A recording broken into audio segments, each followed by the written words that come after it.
India Legal presents Courts Roundup.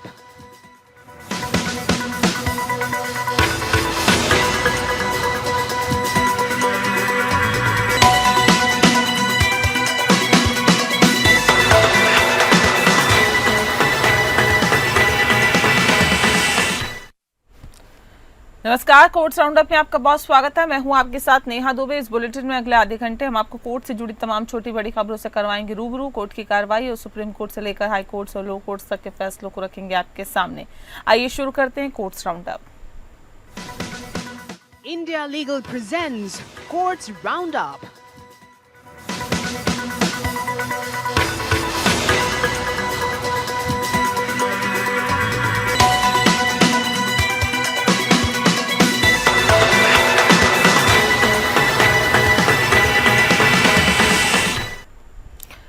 Bulletin की शुरुआत करते हैं। सुप्रीम कोर्ट ने कहा है कि राष्ट्रपति द्वारा कोर्ट की राय मांगने में कुछ भी गलत नहीं है। प्रधान न्यायाधीश बी.आर. गवई की अध्यक्षता वाली बेंच संवैधानिक पीठ ने कहा है कि कोर्ट सलाहकारी अधिकार क्षेत्र में काम कर रही है और न कि अपीलीय अधिकार क्षेत्र में। बता दें कि राष्ट्रपति ने सुप्रीम कोर्ट के एक फैसले के संबंध में 14 प्रश्नों का संदर्भ दिया है, जिसमें राज्यपाल और साथ ही राष्ट्रपति को विधेयकों पर निर्णय लेने के लिए समय सीमा निर्धारित की गई थी और केरल और तमिलनाडु सरकारों ने संदर्भ की रखरखाव पर सवाल उठाया। न्यायालय ने कहा है कि वह एक विशेष निर्णय को गलत ठहरा सकती है, लेकिन इससे मौजूदा निर्णय को रद्द नहीं किया जा सकता है। सॉलिसिटर जनरल तुषार मेहता ने तर्क दिया है कि कोर्ट सलाहकार अधिकार क्षेत्र में भी एक फैसले को रद्द कर सकती है। केरल और तमिलनाडु सरकार ने तर्क दिया है कि संदर्भ एक निर्णय की पुनर्विचार करने का प्रयास है, जो सुप्रीम कोर्ट द्वारा पहले ही तय किया जा चुका है। दूसरी और केंद्र सरकार ने संदर्भ का समर्थन किया है और तर्क दिया है कि राज्यपालों और राष्ट्रपति की शक्तियां उच्च प्राधिकार है, जिन्हें न्याय के समय सीमा से बाध्य नहीं किया जा सकता है। न्यायालय ने मामले में सुनवाई जारी रखी और विभिन्न पक्षों की दलीलें सुनी हैं। न्यायालय ने कहा है कि वे संदर्भ पर निर्णय लेगी और तमिलनाडु मामले के निर्णय को रद्द नहीं करेगी।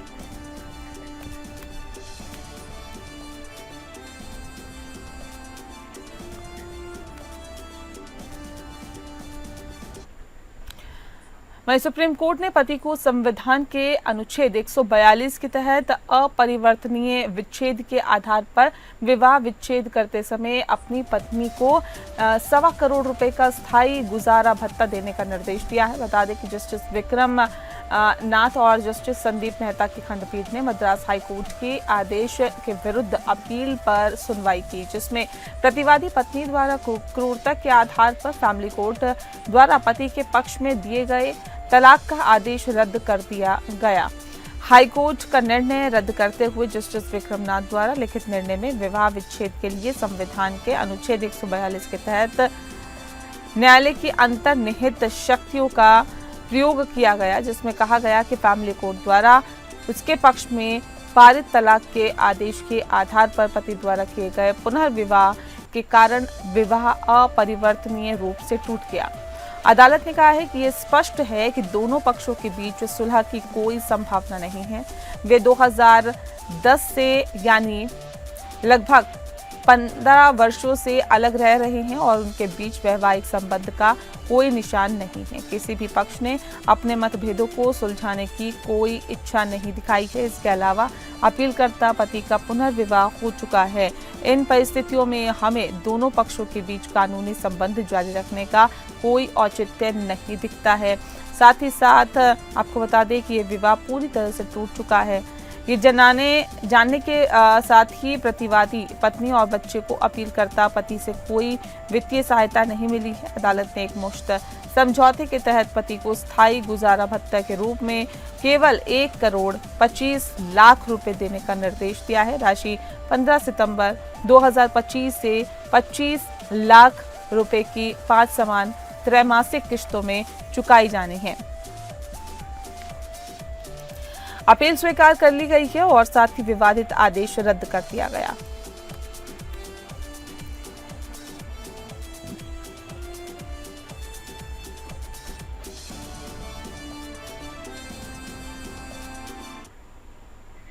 सुप्रीम कोर्ट ने राष्ट्रीय बाल अधिकार संरक्षण आयोग या एनसीपीसीआर की याचिका खारिज कर दी है, जिसमें बताया जा रहा है कि पंजाब और हरियाणा हाईकोर्ट के फैसले को चुनौती दी गई थी। हाईकोर्ट ने कहा था कि 16 साल की मुस्लिम लड़की पर्सनल लॉ के तहत विवाह योग्य आयु की है और दंपति को धमकियों से सुरक्षा प्रदान की गई थी। साथ ही साथ एनसीपीसीआर ने तर्क दिया कि हाईकोर्ट का फैसला बाल विवाह निषेध अधिनियम 2006 और पॉक्सो एक्ट की भावना के विरुद्ध है। एनसीपीसीआर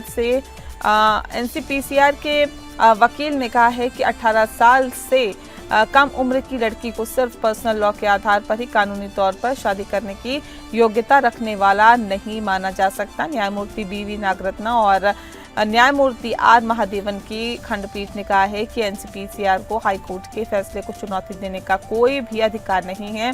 साथ ही खंडपीठ ने कहा है कि अगर हाईकोर्ट अनुच्छेद 226 के तहत अपनी शक्तियों का प्रयोग करते हैं और दो व्यक्तियों को संरक्षण प्रदान करना चाहता है तो एनसीपीसीआर के पास ऐसे आदेश को चुनौती देने का कोई अधिकार नहीं है। हाईकोर्ट ने कहा था कि मुस्लिम पर्सनल लॉ के अनुसार एक मुस्लिम लड़की का विवाह मुस्लिम पर्सनल लॉ द्वारा शासित होता है। हाईकोर्ट ने कहा कि लड़की यौवन प्राप्त कर चुकी है और मुस्लिम पर्सनल लॉ के तहत विवाह योग्य आयु की है।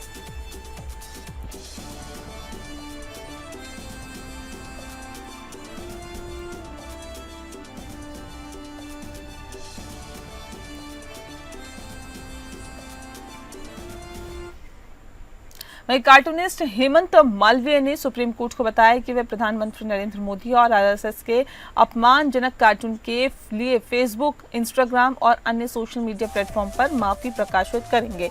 साथ ही आपको बता दें कि मालवीय की ओर से पेश वकील वृंदा ग्रोवर ने कहा है कि मालवीय 10 दिनों के भीतर अपने सोशल मीडिया अकाउंट पर माफी प्रकाशित करेंगे और आगे भविष्य में ऐसा नहीं करने का आश्वासन देंगे। मालवीय के कार्टून में आरएसएस वर्दी में एक व्यक्ति को दिखाया गया था जिसकी शॉर्ट्स नीचे खींची हुई थी और प्रधानमंत्री मोदी इंजेक्शन दे रहे थे और इस कार्टून को लेकर मालवीय के खिलाफ मध्य प्रदेश में एफआईआर दर्ज कर दी गई थी। बता दें आपको कि मालवीय ने अपनी याचिका में कहा कि कार्टून कोविड-19 महामारी के दौरान वैक्सीन की प्रभावकारिता पर सार्वजनिक चर्चा के उद्देश्य से बनाया गया था। सुप्रीम कोर्ट ने मालवीय को माफी प्रकाशित करने का निर्देश दिया है। कोर्ट ने मालवीय को जांच में सहयोग करने और भविष्य में ऐसा नहीं करने का आश्वासन देने का भी निर्देश दिया। जस्टिस अरविंद कुमार और जस्टिस एनवी अंजनारिया की पीठ ने मालवीय को अंतरिम राहत देते हुए गिरफ्तारी से संरक्षण भी बढ़ा दिया है।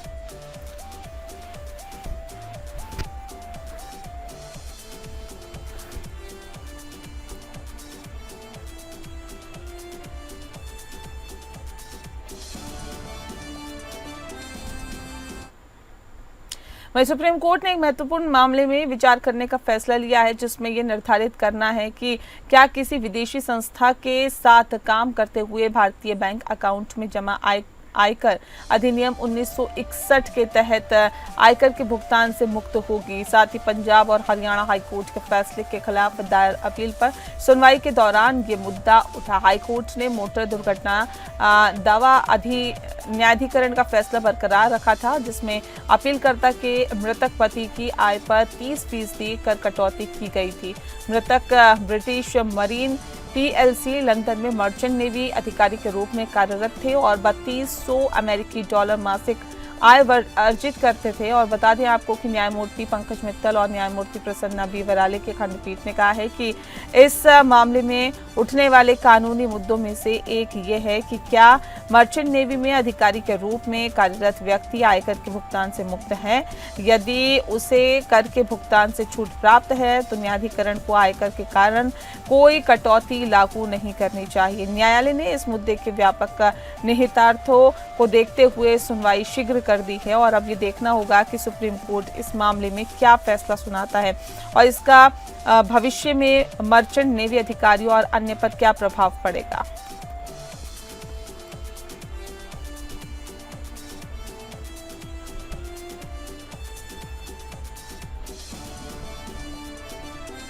बॉम्बे हाईकोर्ट ने हाल ही में एक महत्वपूर्ण फैसले में कहा है कि अगर कोई पुरानी कार व्यक्तिगत उपयोग के प्रमाण के बिना ही बेची जाती है तो उसे उस पर पूंजीगत लाभ कर लागू होगा। साथ ही आपको बता दें कि कोर्ट ने एक 1931 फोर्ड टूरर कार की बिक्री पर पूंजीगत लाभ कर को बरकरार रखा है, जिसमें कहा गया है कि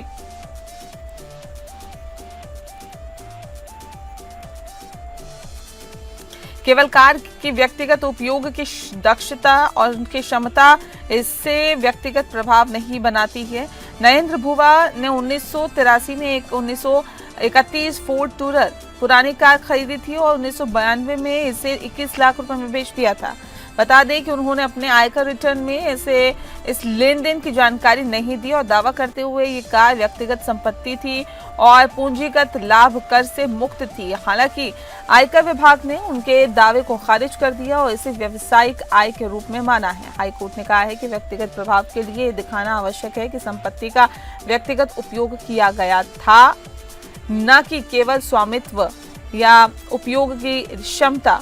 कोर्ट ने कहा कि कार की व्यक्तिगत उपयोग की क्षमता इसे स्वतः व्यक्तिगत प्रभाव नहीं बनाती है और कोर्ट ने आयकर अपीलीय न्यायाधिकरण या फिर ITAT के उस निष्कर्ष से सहमति व्यक्त की है जिसमें कहा गया था कि कार का उपयोग व्यक्तिगत गर्व के लिए किया गया था, न कि व्यक्तिगत उपयोग के लिए। हाईकोर्ट ने भुवा की अपील खारिज कर दी और कहा कि उन्होंने कार के व्यक्तिगत उपयोग का कोई प्रमाण नहीं दिया। कोर्ट ने कहा कि केवल संपत्ति का स्वामित्व या गर्व इसे व्यक्तिगत प्रभाव नहीं बनाता, बल्कि इसके लिए व्यक्तिगत उपयोग का प्रमाण आवश्यक है।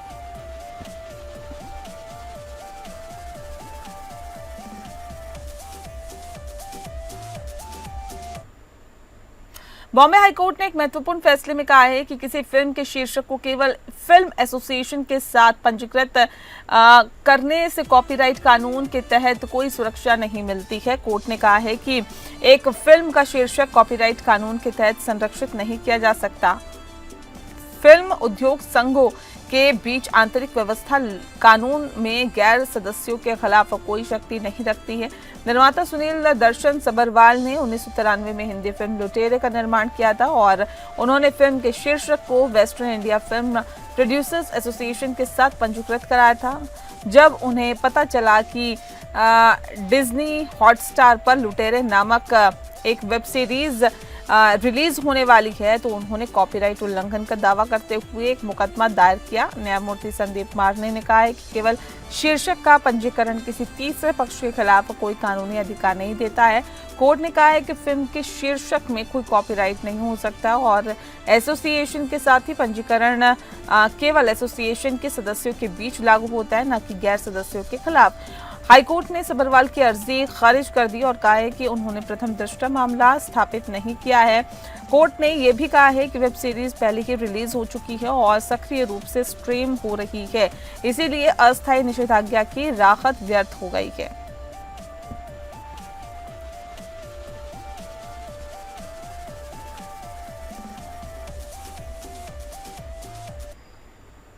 वहीं UGC text and build private limited बनाम आयकर अधिकारी मामले में आयकर अपीलीय न्यायाधिकरण ने एक महत्वपूर्ण फैसला सुनाया है। बता दें आपको कि कंपनी ने अपने आयकर रिटर्न में लगभग 1.89 लाख की आय दिखाई थी, लेकिन आयकर विभाग ने पाया है कि कंपनी ने 11.85 करोड़ की बोगस खरीदी और साथ ही साथ 11.93 करोड़ की बोगस बिक्री बुक की थी। न्यायाधिकरण ने कहा है कि कंपनी के पास कोई वास्तविक व्यापार नहीं था और ये केवल एक प्रविष्ट ऑपरेटर थी। न्यायाधिकरण ने आयकर विभाग के इस निष्कर्ष से सहमति व्यक्त की कि कंपनी ने इसके लिए 1% दर से आय जोड़ना उचित था और न्यायाधिकरण ने अपील को आंशिक रूप से अनुमति दी और कहा कि आयकर विभाग का आदेश सही था। न्यायाधिकरण ने यह भी कहा है कि कंपनी को शेयर आवेदन, धन और नकद जमा के स्रोत के बारे में कोई दस्तावेजी प्रमाण नहीं दिया गया था, जो आयकर अधिनियम की धारा 68 का उल्लंघन है। मामले पर ज्यादा जानकारी देंगे मुंबई से India legal researcher Asif Khan. Asif, क्या जानकारी है आपके पास? जी धन्यवाद। जैसे कि आपने बताया, ये केस एक टेक्स्ट बुक एग्जाम्पल है कि बोगस ट्रांजैक्शन और अकोमोडेशन एंट्रीज कैसे की जाती है और इनकम टैक्स डिपार्टमेंट और ट्रिब्यूनल ने उसके ऊपर किस तरह एक्सपोज किया। यूजीसी टेक्स्ट और build private limited on record company एक फैब्रिक ट्रेडिंग बिजनेस दिखा रही थी, लेकिन रियलिटी में ये एक एंट्री ऑपरेटर थी। इन्होंने अपना रिटर्न फाइल किया था विद द पेटी इनकम ऑफ अराउंड 1.89 लाख, लेकिन जब असेसमेंट हुआ तो डिपार्टमेंट ने पता लगाया कि कंपनी ने 11.85 करोड़ की बोगस परचेज और 11.93 करोड़ की बोगस सेल्स बुक की थी, सिर्फ पेपर एंट्रीज में। अब जब ये दिखावा एक्सपोज हुआ, डिपार्टमेंट ने कहा कि ये अकोमोडेशन एंट्रीज है और इनके बदले में कमीशन कमाया है। उसके लिए 1% रेट अप्लाई करके अराउंड 23.79 लाख का इनकम ऐड किया गया। ये सिर्फ एक साल की बात नहीं थी, 2013-14 और 2014-15 के ईयर में भी वही पैटर्न था। 2013-14 में तो कंपनी के अकाउंट में 10.78 लाख का कैश डिपॉजिट भी था, जिसका सोर्स एक्सप्लेन नहीं हुआ है। और सबसे बड़ा इश्यू था कि शेयर एप्लीकेशन मनी और 8.69 लाख जो डॉक्यूमेंट मांगे गए थे कुछ भी नहीं दिया गया। मतलब section 68 of the income tax act का डायरेक्ट वायलेशन हुआ। एक कंपनी जो शेयर होल्डर का प्रूफ तक फर्निश नहीं कर पाई, उसका क्लेम जेन्युइन कैसे माना जाएगा? कंपनी का डिफेंस था कि पुराना मैनेजमेंट कोऑपरेट नहीं कर रहा है, लेकिन एओ के सामने, सीआईटी के सामने और ट्रिब्यूनल के सामने भी एक भी डॉक्यूमेंट एविडेंस पेश नहीं किया गया। एक्सपेंस ट्रिब्यूनल्स ने क्लियरली ऑब्जर्व किया कि अगर आपके पास एविडेंस ही नहीं है तो आप क्लेम्स कैसे, कोई वैल्यू नहीं है। एंड रिजल्ट ये रहा कि अपील्स को partially allowed for statistical purpose बोला गया, लेकिन पर्टिकुलरली एसएससी को कोई बड़ी रिलीफ नहीं मिली। इस ऑर्डर का एक स्ट्रॉन्ग मैसेज है कि लॉ एविडेंस पे चलता है, एक्सक्यूजेस पे नहीं। अगर आप कहते हो कि आपके ट्रांजैक्शन जेन्युइन है तो आपको उसका डॉक्यूमेंटेशन प्रूफ जरूर देना पड़ेगा। जी थैंक यू। जी, बहुत शुक्रिया आपका आसिफ, तमाम जानकारी हम तक पहुंचाने के लिए। और इसी के साथ इस बुलेटिन में फिलहाल के लिए इतना ही। मुझे दीजिए इजाजत, नमस्कार। India Legal presents Courts Roundup.